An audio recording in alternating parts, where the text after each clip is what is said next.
I never imagined that my own daughter would treat me like a stranger in the middle of a crowded restaurant. I had ironed my favorite silk dress and carefully arranged my hair to attend Clara and Roberto's anniversary dinner. The place was one of those exclusive restaurants where the lights are dim and the silverware feels heavy in your hands. When I arrived, I saw Clara Barra, my son-in-law Roberto, and his entire family already seated at a large round table in the center of the room, laughing and sharing bottles of sparkling wine. I approached them with a smile, ready to greet them, but Clara quickly stood up, blocking my path. She grabbed my arm with hidden strength and pulled me a few steps away. She looked me up and down with a coldness that made my blood run cold. "Mom, this table is for the family," she murmured in a low but sharp tone. "You don't belong here tonight. You can wait outside or sit at the bar." There was no shouting or crying on my part. At 62, I had learned to recognize when I wasn't welcome. I nodded slowly. I withdrew my arm from his grasp and walked over to the mahogany bar.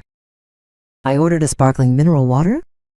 For 2 hours, I watched in silence as platters of seafood, fine cuts of meat, and desserts decorated with edible gold were brought to the center table. No one looked in my direction. When dinner was over and people were starting to rise, the waiter approached me in the bar with a polite gesture. He placed a heavy black leather folder in front of my hands. I opened it. The grand total was $2,100. Clara had invited me only so that I would cover the expenses of her ostentation. The waiter looked at me with pity, expecting my card, but I simply closed the folder and slid it back across the bar. I was not going to finance a celebration from which I had just been evicted, as if he were a stray dog. I looked the waiter in the eye, keeping my posture straight and my voice completely level. "I only had this mineral water," I said, as I pulled a $10 bill from my purse and placed it on the bar. Please take the $2,100 bill to the family at the center table. They were the ones who consumed it." The waiter nodded, took the bill, and walked straight to where Clara and Roberto were saying goodbye to their guests. I didn't stay to watch the spectacle. I put on my coat. I went out into the cool night and took the first taxi that came along. The ride home was silent. My home. The place where Clara and Roberto had been living for 2 years under the pretense of saving up for their own home. Meanwhile, I paid for food, utilities, and cleaned up their messes. I arrived, took off my shoes, and made myself some chamomile tea. I went to bed early, knowing full well what would happen later. It was after 1 a.m. when I heard the front door slam open. Roberto's heavy footsteps and Clara's furious heels echoed down the hallway. Evac. They reached my room, and Clara rapped on the wood with her knuckles. Opened the door. "Mom, we had to empty our savings to pay that bill. You humiliated us in front of everyone," she shouted from the other side. I didn't get up. I didn't justify myself. I simply turned off the lamp on my nightstand and settled under the covers. I knew there would be a next morning, but I had already prepared. Something much worse than leaving them with the bill. Clara's indignation filled the house before the sun had even finished rising. When I entered the kitchen to make my morning coffee, she was already there. With his arms crossed and his mascara smudged from the night before, Roberto was sitting on the stool, rubbing his temples. They were expecting an apology, an explanation, or knowing them. A bank transfer to replenish their money. "Do you have any idea what you put us through?" Clara began. Raising her voice, she barely saw me. Roberto's mother had to lend me money to top it up. "You embarrassed me. I want you to deposit that $2,100 today." I finished pouring my coffee, enjoying the aroma. I looked at her calmly. "You said to wait outside because the table was for family. Guess who wait outside don't pay for the banquet?" Clara. She opened her mouth in a huff, ready to start a monologue about how much she suffered, but I didn't give her the chance. I walked over to the counter, where she always kept her wallet. I pulled out the silver credit card that was in my name. That extra card he gave her for emergencies and that she used for her online purchases. I opened the drawer, took out the kitchen scissors, and, in front of her wide eyes, cut the plastic in half. The sharp sound of the card breaking made Roberto look up suddenly. I left the 2 pieces on the table. "There's no more card," I said quietly. Clara gasped, clutching her chest as if I had taken away all the oxygen. But that piece of plastic was just the first step. The real change was hanging on the key ring at the entrance. The silence after the card was cut was absolute. But Clara was quick to try to regain control. She gritted her teeth, grabbed her gym bag, and headed for the door. She ignored the pieces of plastic on the table, trying to appear unconcerned. "I'm going to my Pilates class," she announced defiantly. "I need your van. Roberto is taking the sedan today." He held out his hand, waiting for me to pass him the leather keyring that always hung on the wall. For months he had treated my vehicle as if it were his own, leaving it without gas and full of empty coffee cups. I took a sip from my cup. I walked over to the hook and dropped it directly into my sweater pocket. "No," I replied calmly. "The car is mine, and I'll use it later." Clara froze, her hand outstretched. "What are you talking about? I always use your van on Tuesdays. The studio is 10 miles away. I won't make it." I walked over to the hall cabinet. I opened the small letter drawer and pulled out a blue plastic card. I handed it to her, which was still outstretched. "It's a bus card. I recharged it yesterday with 20 rides. The stop is 3 blocks from here. If you walk fast, you won't miss your class." Her face went from confusion to pure fury. She threw the blue card on the floor. "I'm not going to get on a bus. What's wrong with you? Are you acting like a crazy person who's resentful about what happened last night?" I picked up the card from the floor, left it on the table, and grabbed my bag as I started the engine of my own vehicle. I knew that the control Clara thought she had over my life was quickly crumbling. Hello, dear viewers of H2 Stories. On January 7, 2026, we received the news that YouTube disabled the monetization of our channel. Since then, we have no more income from YouTube, while producing each video continues to require a lot of work and expenses such as writing scripts, editing videos, publishing content, and keeping our team active. However, in order to continue maintaining this channel, we really need your support. You can support us through the Ko-fi link that we will leave in the video description, the pinned comment, and the community tab. Any support, no matter how small, means the world to us. Thank you very much from the bottom of my heart to everyone who continues to accompany and support H Stories. Returning to my own home always felt like entering territory, someone else's, until that day.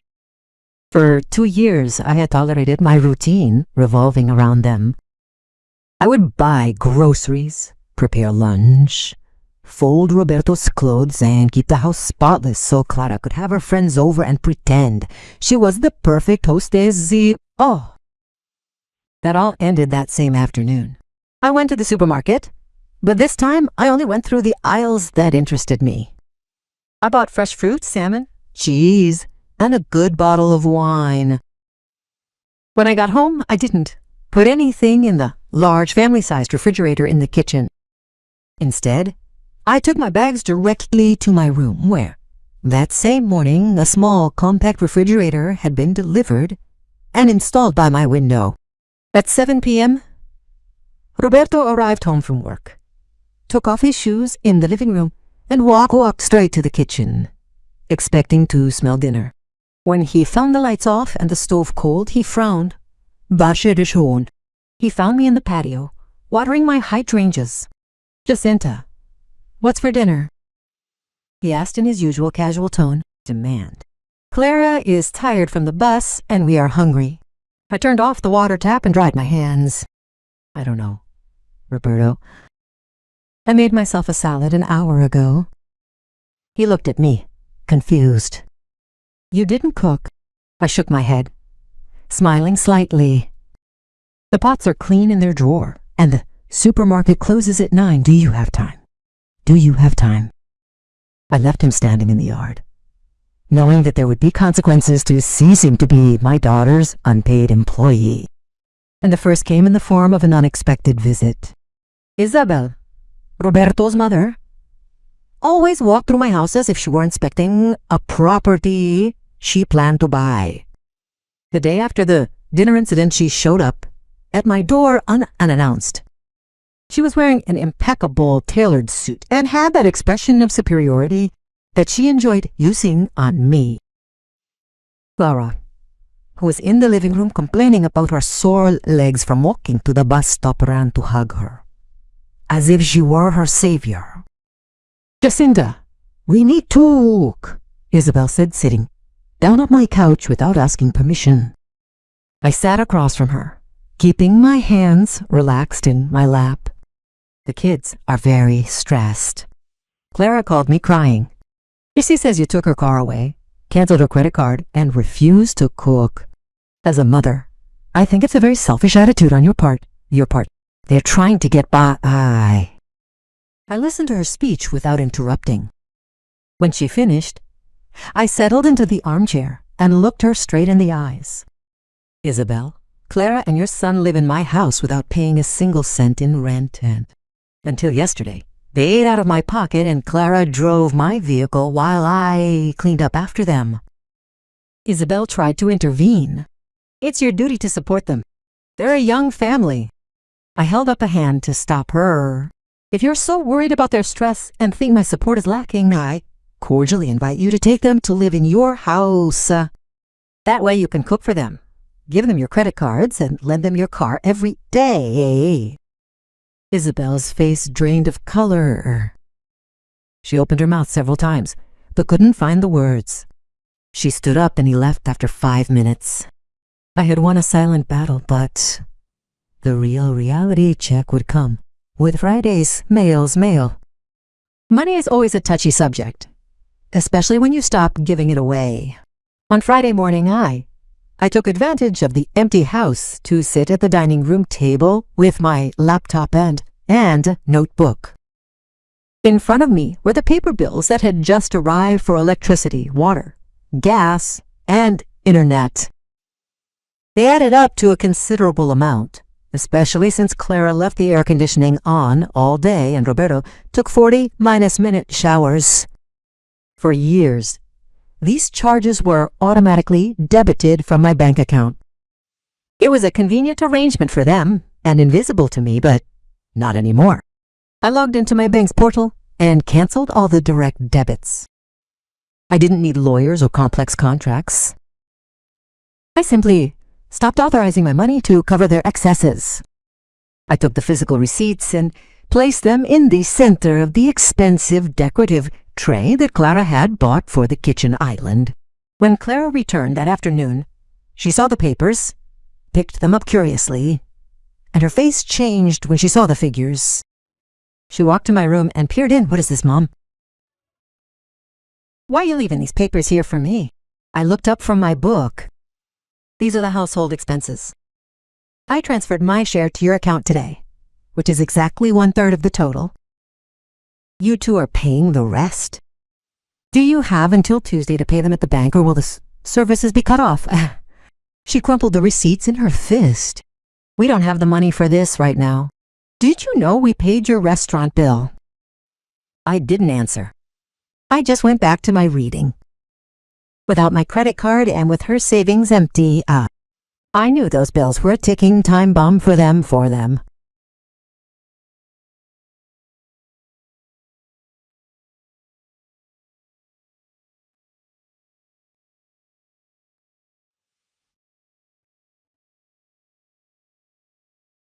They've been waiting.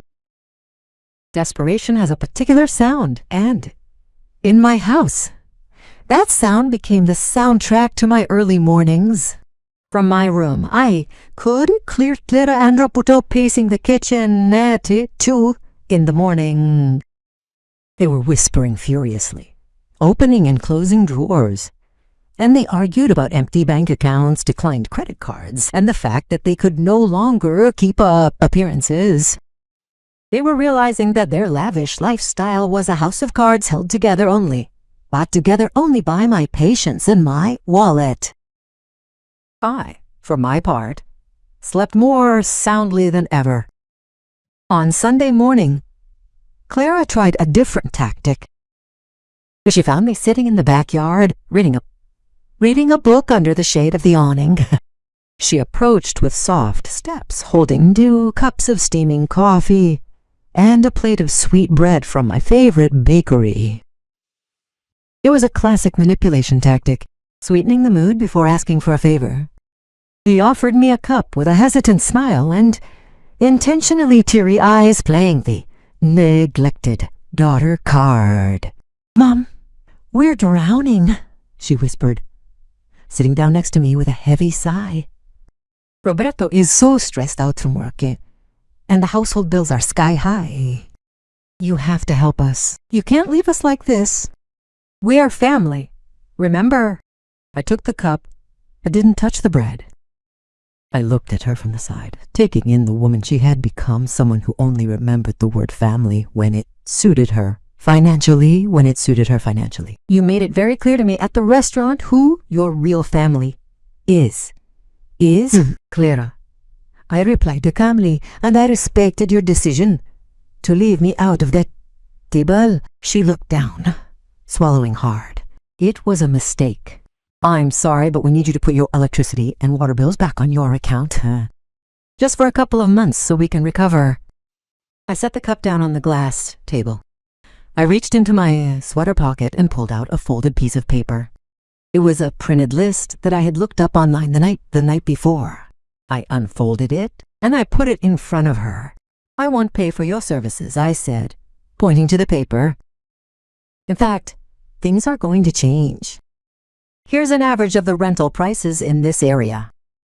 If you want to continue living under my roof, starting the 1st of the next month, you'll pay a monthly rent that covers your stay. If you don't think it's fair or you can't afford it, you have exactly 30 days to find another place." Clara's mouth dropped open, staring at the numbers on the paper as if they were written in another language. The look on her face told me that for the first time in her entire adult life, she had hit a wall that she couldn't break down with tantrums and tears. My limits were real, and the clock was ticking. Sometimes the best way to win a war is to just sit quietly and let the other side defeat itself. Over the next 3 weeks, the house was transformed into an ice field. Clara and Roberto spent their afternoons in front of the computer looking for apartments. They constantly raised their voices on purpose so I would hear them complain. "This place is a shoebox. They require a 2-month deposit and a guarantor. It's impossible to live in that neighborhood." They expected guilt to break me. They expected that when I heard how hard real life was, I would run and break my own ultimatum and tell them they could stay for free. But I simply continued with my routine. I tended my hydrangeas, cooked my exact portions, and went for walks in the evenings, unable to keep up with the costs and too proud to pay my rent. The moment I had anticipated arrived. On Thursday night, Clara stood in the center of the living room, interrupting my television program. She crossed her arms in a defiant stance and took a deep breath. "We're leaving," she announced loudly. "Since you'd rather see us on the street than support us, we've decided to move this weekend." My reaction stood their mind. Certo. I should have gotten up from the couch, cried, apologized, and begged her not to take my son-in-law away and leave the house empty, but I was no longer the submissive mother she thought she knew. I nodded slowly, without saying a word. I turned off the TV, calmly stood up, walked to the utility room, and opened a cabinet. From there, I took out a package of 10 flat cardboard boxes that I had strategically purchased at the hardware store 2 weeks ago, along with a thick roll of clear tape and a black permanent marker. I returned to the living room and placed all the supplies on the coffee table, right in front of her. The thud of cardboard against wood resonated throughout the room. "Make sure you don't leave anything in the bathroom drawers," I murmured, in a matter-of-fact tone without a hint of irony or anger. "And please, leave your keys on the kitchen counter when you're done. Roberto, who had been watching from the hallway, hung his head in utter defeat. He understood that manipulation was dead. They packed in deathly silence for the entire weekend. There was no drama, no shouting, no theatrical goodbyes. When they finally loaded the last suitcase into the sedan on Sunday afternoon, I heard the click of the lock on my front door. That small metallic sound didn't bring me loneliness. On the contrary, it felt like my house's lungs were breathing again for the first time in 2 years. That first Sunday alone was the quietest and most beautiful day I'd had in years. I woke up late, made myself breakfast, and opened all the windows in the house so the fresh air would carry away any traces of pent-up tension. During that week, I hired a couple of people to help me move the furniture. I reclaimed the master bedroom. I threw away the expensive and ugly decorative tray on the kitchen island and invited friends over for coffee again, something Clara always hated. 1 month. Then my phone rang. It was clear. Her voice was muffled, devoid of its old arrogance. After some superficial chit-chat about the weather, she finally got to the point. "Mom, the new apartment is too small. The refrigerator broke down and Roberto still hasn't gotten paid. Do you think you could give us a small loan?" I leaned against the door frame that led to the patio, watching my hydrangeas bloom in the afternoon sun. I didn't feel anger, guilt, or sadness. I just felt immense peace. Immense peace. "I can't, Clara," I replied in a soft but firm voice. "I'm investing in redecorating the house to my taste. I hope you can fix it soon. Take good care of yourselves." I didn't wait for her to try to convince me. I hung up the phone and left it on the table. I went into the kitchen. I poured myself a glass of wine and toasted silently. I've never needed to fight or raise my voice to get my life back. I just needed to remember that I've always been the owner of my destiny and this house. At the end of all this, I'm left with a very personal lesson. Love for children can be unconditional, but access to our lives, our space, and our peace of mind must definitely have conditions. For a long time, I confused tolerance with sacrifice, believing that enduring in silence was the only way to keep family close. But I learned that true respect is not demanded by fighting or begging. It is established by closing the doors that others use to take advantage. Setting boundaries did not make me a bad mother. It simply made me a woman who finally understood that her dignity and peace of mind are not a bargaining chip to pay for anyone's comfort. Hello, dear viewers of H2 Stories. On January 7, 2026, we received the news that YouTube disabled the monetization of our channel. Since then, we have no longer had any income from YouTube. While producing each video continues to require a lot of work and expenses, such as writing scripts, editing videos, publishing content, and keeping our team actively active. However, in order to continue maintaining this channel, we really need your support.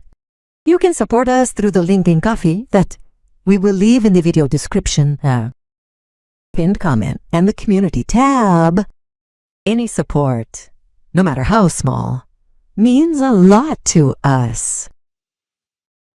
Thank you very much with all my heart To everyone who continues to accompany and support H2 Stories,